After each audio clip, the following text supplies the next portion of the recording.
Online science class में आपका फिर से स्वागत है। आज हम पढ़ेंगे रासायनिक समीकरण लिखने के बाद या चरण। प्रिय विद्यार्थियों, कल आपने पढ़ा कि सबसे पहले हम क्रियाकारक पदार्थ को लिखते हैं। किसी भी रासायनिक क्रिया में तीर के चिन्ह से पहले क्रियाकारक पदार्थ होते हैं और फिर तीर के चिन्ह के सामने क्रियाफल या उत्पाद होते हैं। तो सबसे पहले तीर के चिन्ह के पहले हम क्रियाफल को लिखते हैं, सॉरी क्रियाकारक या अभिकारक को लिखते हैं और तीर के चिन्ह के बाद क्रियाफल या उत्पाद लिखा जाता है। ये इसका पहला चरण था। नंबर 2 मैंने आपको कल पढ़ाया, समझाया, यदि रासायनिक अभिक्रिया में क्रियाकारक पदार्थ और क्रियाफल पदार्थ की संख्या 2 अथवा 2 से अधिक है तो उनके मध्य हम धन का चिन्ह लगाकर उन्हें लिखते हैं। और इसे तीसरा चरण या पद था वो आज आपको बताना है, तो इसे अच्छे से समझें और ध्यान दें। किसी भी रासायनिक अभिक्रिया में द्रव्यमान का ना तो निर्माण होता है ना ही द्रव्यमान का क्षय होता है। अर्थात द्रव्यमान का ना तो निर्माण होगा ना ही क्षय होगा। इसका मतलब यह हुआ कि क्रियाकारक और क्रियाफल पदार्थों की ओर परमाणुओं की संख्या को बराबर किया जाता है, जिसे रासायनिक समीकरण को संतुलित करना कहा जाता है। तो हम लिखेंगे यहां रासायनिक अभिक्रिया में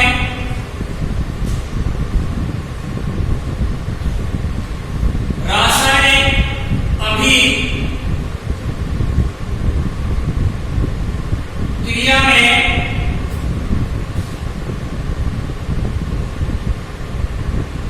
ना तो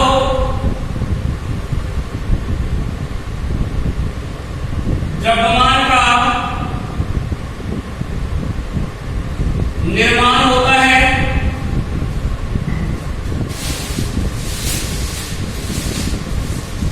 रासायनिक अभिक्रिया में ना तो द्रव्यमान का निर्माण होता है और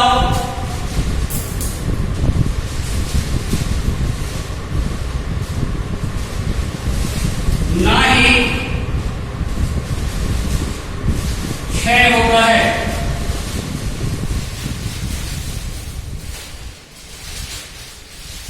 रासायनिक अभिक्रिया में ना तो द्रव्यमान का निर्माण होता है और ना ही क्षय होता है। अर्थात द्रव्यमान संरक्षित रहता है। अर्थात द्रव्यमान संरक्षित रहता है।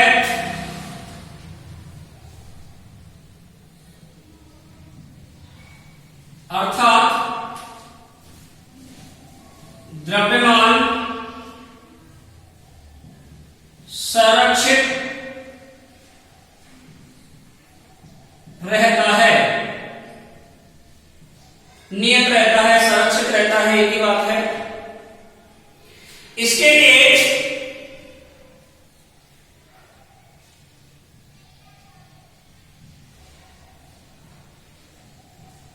लिए अभिक्रिया में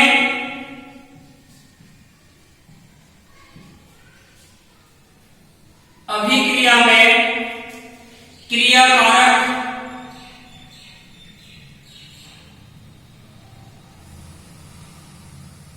इसके लिए अभिक्रिया में क्रियाकारक और क्रियाफल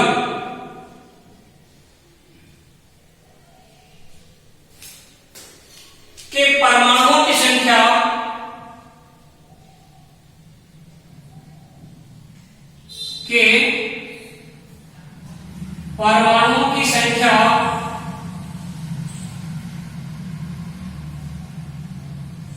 समान करते हैं। इसके लिए अभिक्रिया में क्रियाकारक और क्रियाफल के परमाणुओं की संख्या समान करते हैं।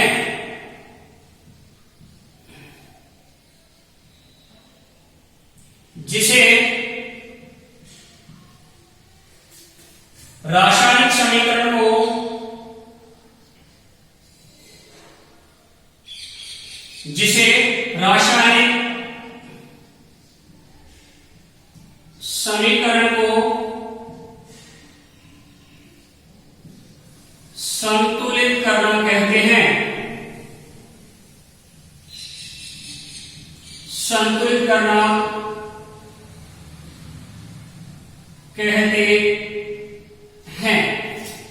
ये इसका तीसरा पद या तीसरा चरण होता है।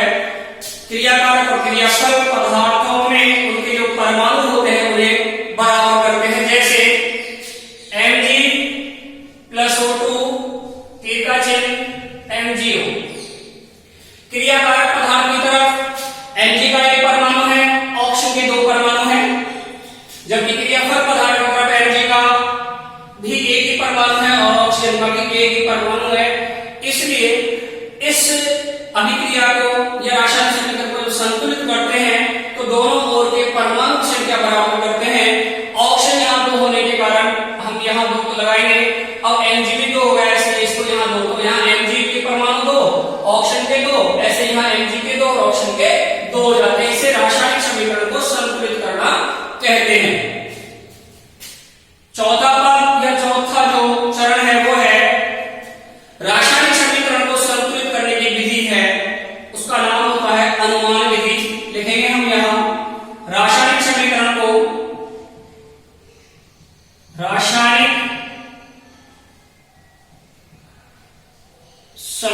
को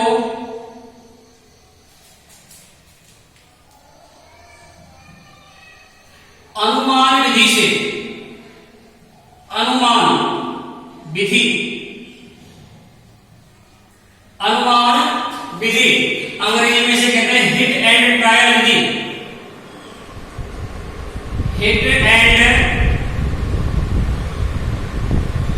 ट्रायल मेथड से संतुलित किया जाता है। रासायनिक समीकरण को अनुमान विधि कोष्टक में हिट एंड ट्रायल से संतुलित किया जाता है। संतुलित किया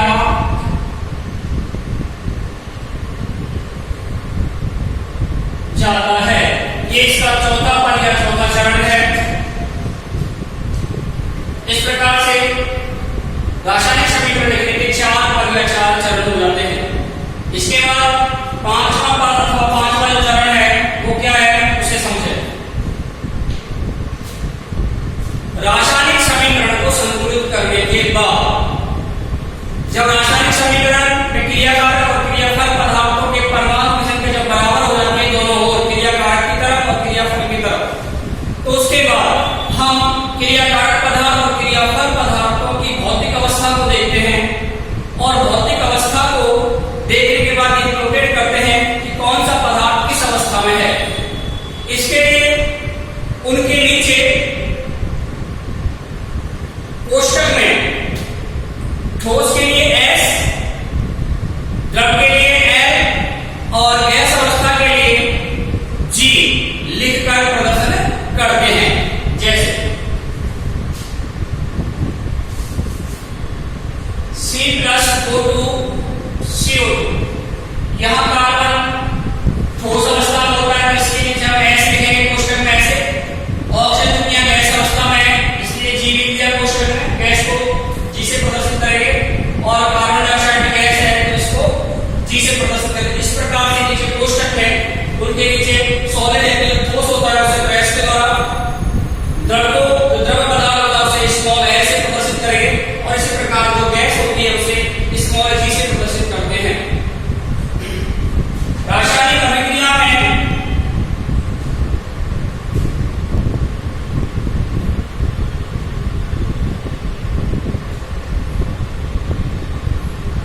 रासायनिक अभिक्रिया में क्रियाकारक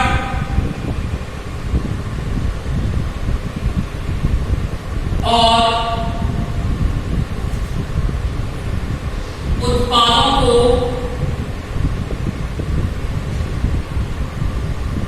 उनकी भौतिक अवस्था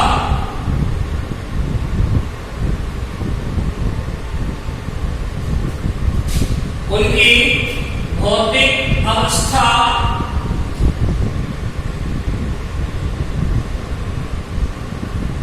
के रूप में लिखा जाता है। रासायनिक अभिक्रिया में क्रियाकारक और उत्पादक उनकी भौतिक अवस्था के रूप में लिखा जाता है। इसके लिए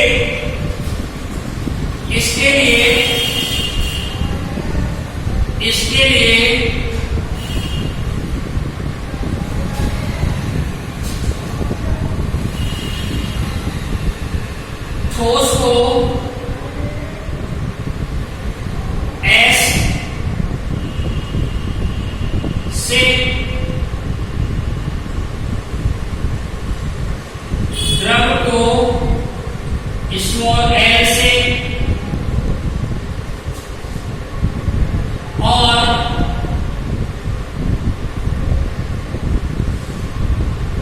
गैस को स्मॉल g से प्रदर्शित करते हैं।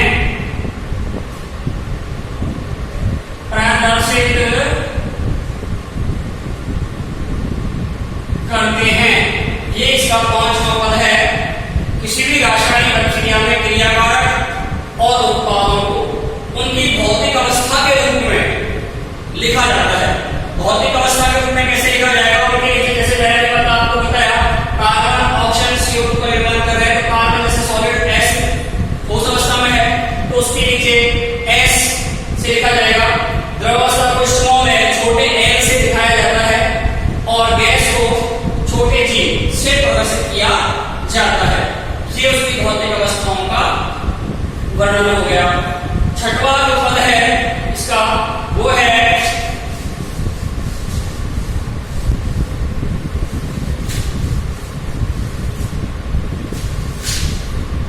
छठवां पद। अब क्या है? यदि कोई पदार्थ मतलब यदि क्रियाकारक अथवा क्रियाफल में यदि कोई पदार्थ जलीय विलयन में है तो उसको AQ से प्रदर्शित करते हैं। AQ ऐसे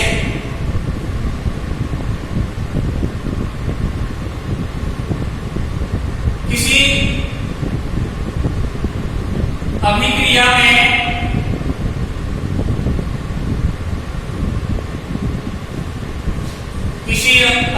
में क्रियाकारक या क्रियाकारक एवं क्रियाफल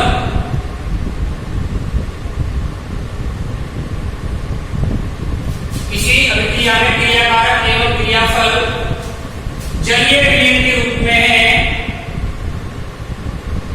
जलीय विलयन के रूप में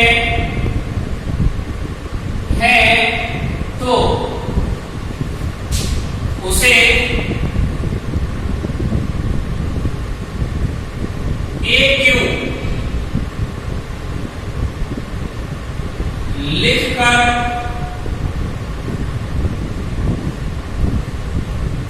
दर्शाते हैं। AQ लिखकर दर्शाते हैं।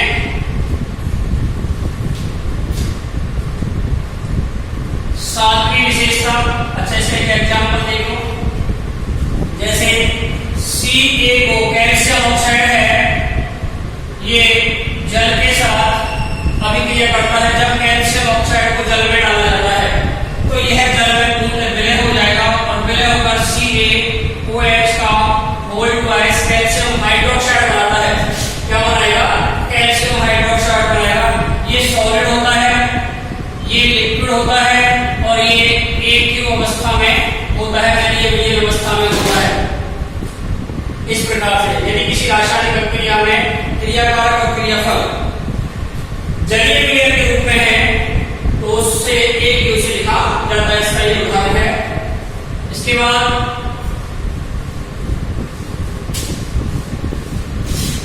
सातवीं विशेषता, सातवां चरण है, उसका सातवां जो पद है वो क्या है?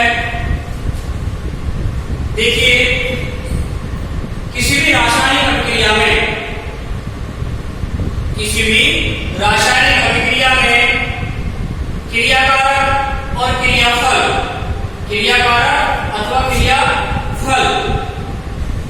पदार्थों में कोई ऐसी अभिक्रिया हो रही है जो दोनों तरफ हो रही है, अर्थात उत्क्रमणीय अभिक्रिया के रूप में है, तो उस अभिक्रिया को इस प्रकार से चिन्ह से दर्शाया जाता है ऐसे।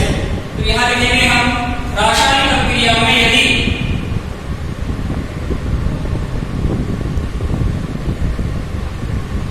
रासायनिक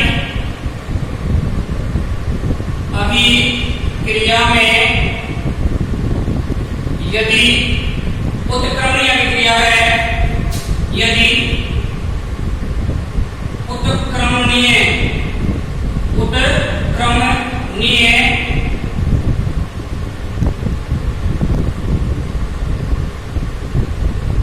अभिक्रिया है तो उसे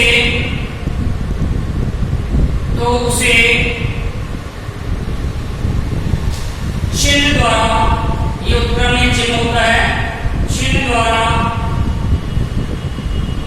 दर्शाते हैं।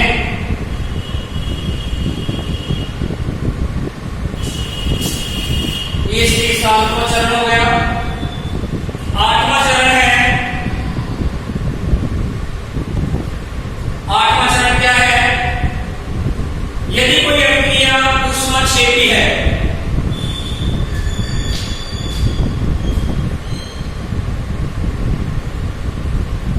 ऊष्माक्षेपी अभिक्रिया में, ऊष्माक्षेपी अभिक्रिया में, ऊष्माक्षेपी अभिक्रिया में उत्पाद की ओर या तरफ हो, ऊष्माक्षेपी अभिक्रिया में उत्पाद की तरफ धन का चिन्ह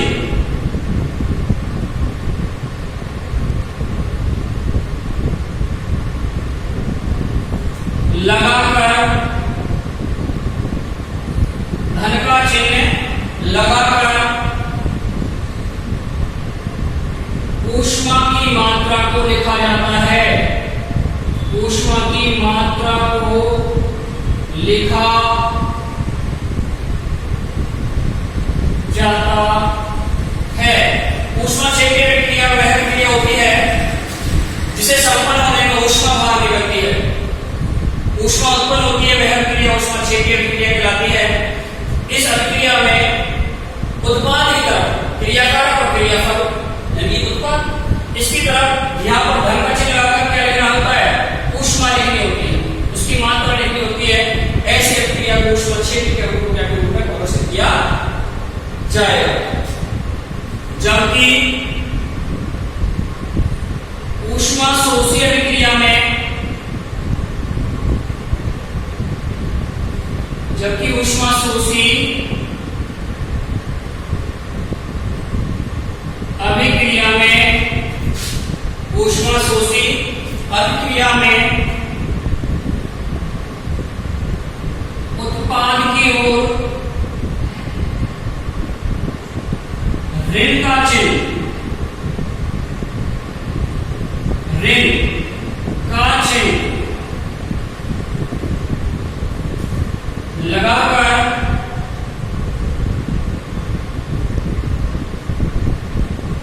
ऊष्मा की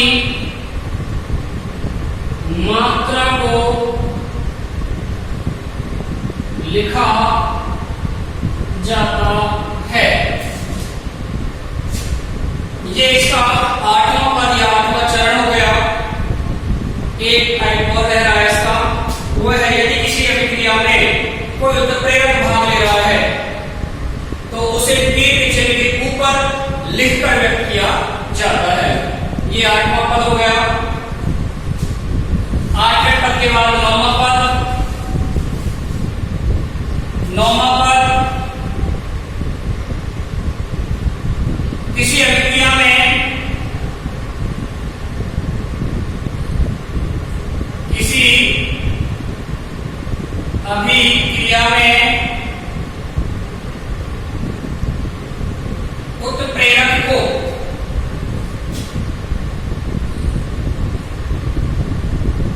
तीर के चिन्ह के ऊपर लिखा जाता है।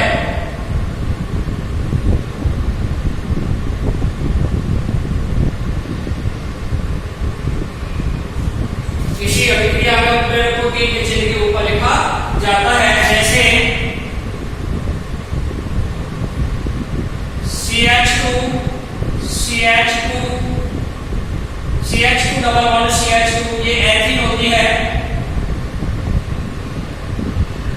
इसकी अभिक्रिया हाइड्रोजन के साथ होती है, हाइड्रोजन गैस के साथ, ये गैस अवस्था में होती है एथीन।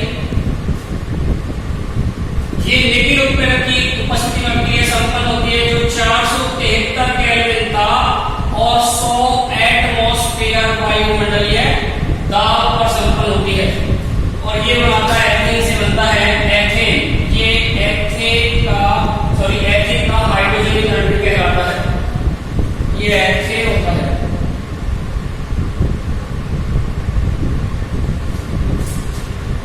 इस प्रकार से इसके 9 पद या 9 चरण हो गए। किसी भी रासायनिक समीकरण को 9 पद या 9 चरणों में लिखा जाता है। इस प्रकार से रासायनिक समीकरण को लिखने के लिए पद या उसके चरण कितने हो गए? 9। इस प्रकार से आप इन्हें लिखेंगे। इसके बाद जो नेक्स्ट टॉपिक है वो है रासायनिक समीकरण को लिखने की विशेषता या रासायनिक समीकरण की विशेषता। क्या विशेषताएं हैं रासायनिक समीकरण की? कौन कौन सी चीज ऐसी हैं जो रासायनिक समीकरण के द्वारा हम ज्ञात कर सकते हैं? हेडिंग डालेंगे हम रासायनिक समीकरण, रासायनिक समीकरण की विशेषताएं।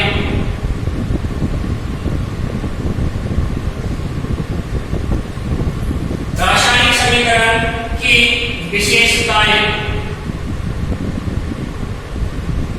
नंबर 1, पहली विशेषता, ध्यान से समझे कौन कौन सी चीज ऐसी होती है जिनका ज्ञान हमें रासायनिक समीकरण के द्वारा प्राप्त किया जाता है। तो देखिए, सबसे पहले तो किसी भी रासायनिक क्रियाफल पदार्थों की हमें संपूर्ण जानकारी होती है। कौन कौन से पदार्थ क्रियाकारक हैं, क्रियाकारक के रूप में है, कौन कौन से पदार्थ क्रियाकारक के रूप में है। तो सबसे पहला है रासायनिक अभिक्रिया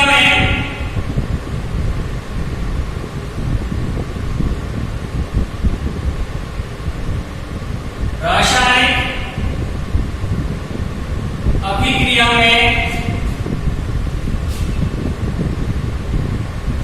क्रियाकारक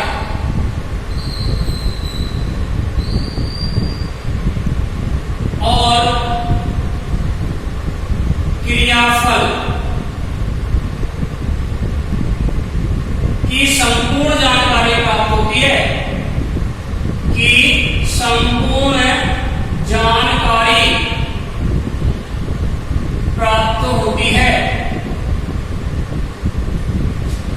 रासायनिक समीकरण में क्रियाकारक और क्रियाफल की संपूर्ण जानकारी प्राप्त होती है। नंबर 2, रासायनिक अभिक्रिया में पदार्थों की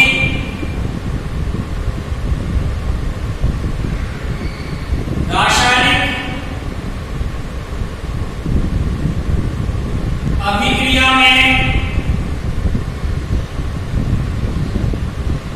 पदार्थों की भौतिक अवस्था का ज्ञान होता है। भौतिक अवस्था का ज्ञान होता है। भौतिक अवस्था का ज्ञान, पदार्थों की भौतिक अवस्था का ज्ञान होता है। विशेषता नंबर 3 है रासायनिक समीकरण या रासायनिक समीकरण के माध्यम से जो रासायनिक अभिक्रिया होती है, उस रासायनिक अभिक्रिया में आवश्यक परिस्थितियां जैसे ताप है, दाब है, उत्प्रेरक है आदि का भी ज्ञान प्राप्त हो जाता है। रासायनिक अभिक्रिया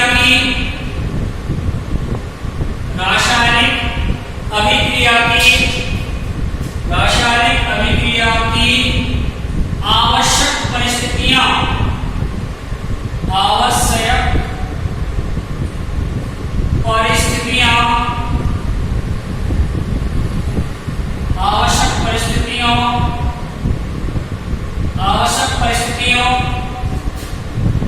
जैसे ताप, दाब व उत्प्रेरण,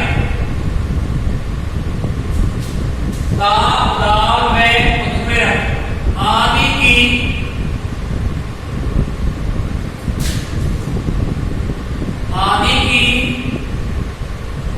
जानकारी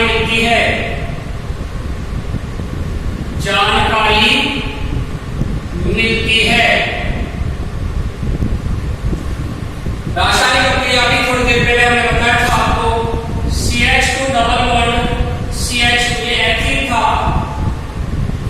एथीन का हाइड्रोजनीकरण हो रहा था, हाइड्रोजन गैस के साथ इसकी अभिक्रिया हो रही थी।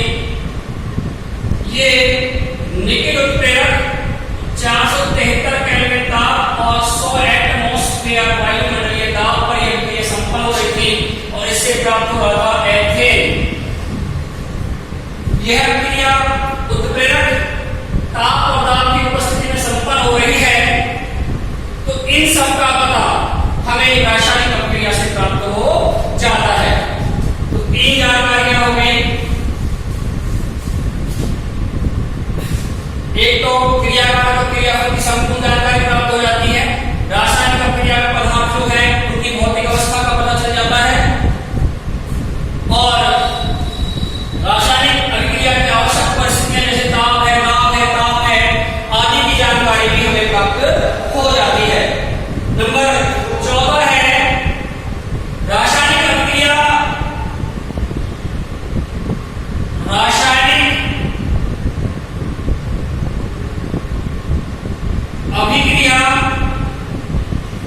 में ऊष्मा क्षेपी और ऊष्मा शोषी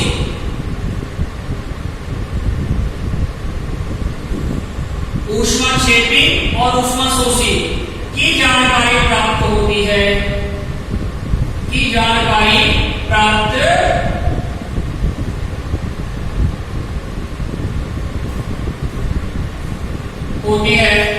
यदि उत्पाद की तरफ धन का चिन्ह लगाकर ऊष्मा को देखा जाए तो अभिक्रिया ऊष्मा क्षेपी है और यदि उत्पाद की तरफ ऋण का चिन्ह लगाकर ऊष्मा को लिखा जा रहा है तो अभिक्रिया ऊष्मा शोषी होती है। इस तरह से हमें ऊष्मा क्षेपी अभिक्रिया और ऊष्मा शोषी अभिक्रिया का भी ज्ञान प्राप्त हो जाता है। छठवां जो विशेषता है इसकी, पांचवी विशेषता जो इसकी है वो है रासायनिक अभिक्रिया में यदि उत्क्रमणीय चिन्ह लगा हुआ है इस तरह से, तो इस चिन्ह से यह पता चल जाता है कि यह अभिक्रिया उत्क्रमणीय अभिक्रिया है। कौन सी अभिक्रिया है? उत्क्रमणीय अभिक्रिया है। इसका पता भी लगाया जा सकता है। तो रासायनिक समीकरण से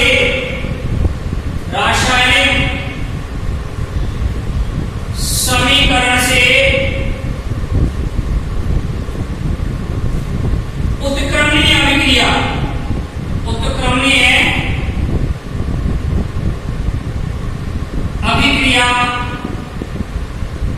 की जानकारी प्राप्त होती है।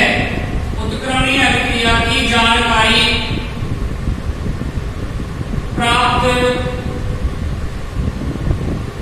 होती है। इसके लिए 5 विशेषताएं हो गई। रासायनिक अभिक्रिया में क्रियाकारक और क्रियाफल पदार्थ